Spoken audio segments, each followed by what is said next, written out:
দেখে নিন মাত্র কয়েকটা উপকরণে কিভাবে একদম perfect spicy onion sausages fry বানানো যায়।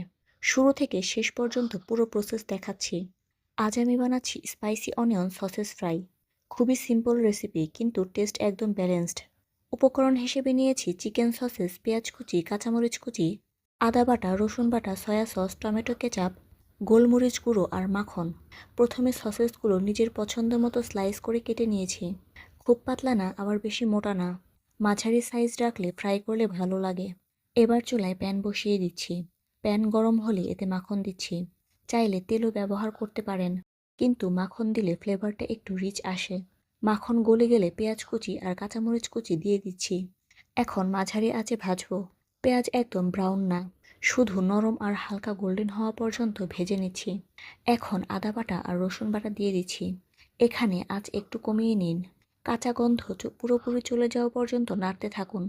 তাড়াহুড়ো করলে স্বাদ ঠিক আসবে না। এই স্টেজটাই আসল। এখানেই ঠিক হবে স্বাদটা একদম সাধারণ থাকবে নাকি পারফেক্ট হবে। খেয়াল করে দেখুন। এখন কেটে রাখা সসেসগুলো দিয়ে দিচ্ছি। আঁচ মাঝারি রাখছি। একদম উল্টে পাল্টে মিশিয়ে নিচ্ছি যাতে মশলার সাথে কোট হয়ে যায়।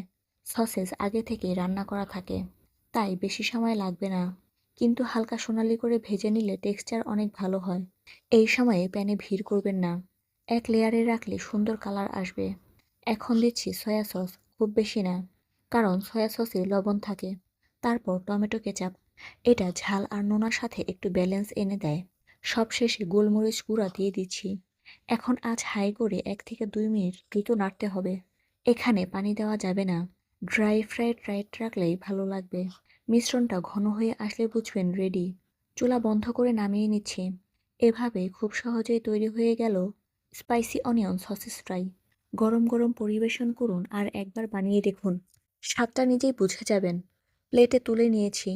উপরে চাইলে অল্প গোলমরিচ বা কাঁচামরিচ ছিটিয়ে দিতে পারেন। এটা বিকেলের নাস্তা, রাতের হালকা মিল বা অতিথি এলে ঝটপট কিছু বানানোর জন্য পারফেক্ট। এই ছিল আজকের রেসিপি। পুরো প্রসেস ফলো করলে একই স্বাদ পাবেন। তো এই ছিল আজকের একদম সহজ আর ঝটপট স্পাইসি অনিয়ন সসেস ফ্রাই। দেখতেই পাচ্ছেন খুব বেশি কিছু লাগে না। সঠিক টাইমিং আর আঁচ কন্ট্রোলটাই এখানে আসল। পেঁয়াজ নরম, সসেস সোনালি, আর সসটা ঠিকমতো কোটেড হলেই কাজ শেষ। আপনারা যদি বানান ঝালের পরিমাণ নিজের মতো অ্যাডজাস্ট করে নেবেন। কাঁচামরিচ বেশি দিলে ঝাল বাড়বে, আর গোলমরিচ শেষে দিলে ফ্রেশ ফ্লেভারটা বেশি পাওয়া যায়। খুব কম উপকরণে একদম প্র্যাকটিক্যালভাবে বানানো একটা রেসিপি।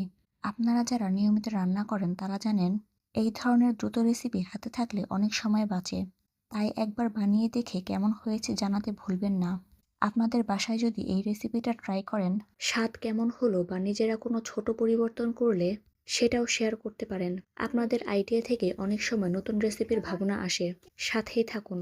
খুব সাধারণ উপকরণ দিয়ে আরও এমন রান্না দেখাবো যেগুলো সত্যি ঘরের রান্নাঘরে করা যায়।